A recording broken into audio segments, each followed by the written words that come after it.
C'est en 2019 qu'elle a été repérée par des pêcheurs dans un plan d'eau de moins de 5 hectares aux portes de Rodez.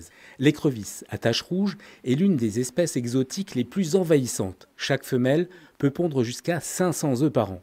Pour stopper net tout risque de colonisation, les agences de protection des milieux naturels ont employé des grands moyens. Ils ont asséché cet étang, capturé et détruit plus de 6000 individus à l'automne 2022.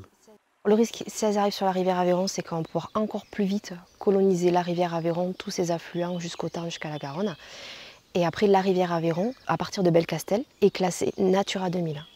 C'est-à-dire c'est un espace reconnu d'intérêt à l'échelle européenne pour à la fois sa flore, sa faune et sa biodiversité. À Asnières, les écrevisses invasives ont été éradiquées. Mais il y a 2 ans, elles ont été repérées 42 km en aval, à Méran. On voit bien la tache rouge là sur le côté de l'abdomen. Parmi les autres critères d'identification, on a des marbrures ici sur les segments de l'abdomen. Ici, ces écrevisses détruisent le biotope des espèces autochtones, notamment les algues des rivières.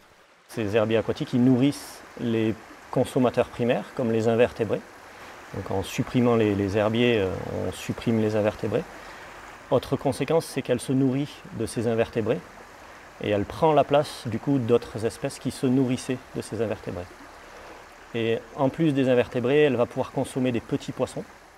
Heureusement, ce crustacé est très apprécié par son prédateur naturel, la loutre. La loutre est notre meilleur allié naturel. Mais pour qu'il y ait de la loutre, il ne faut pas juste de la loutre, il faut aussi qu'elle s'y plaise, qu'elle ait de l'habitat, qu'elle ait à manger. Donc c'est un programme beaucoup plus vaste que ça.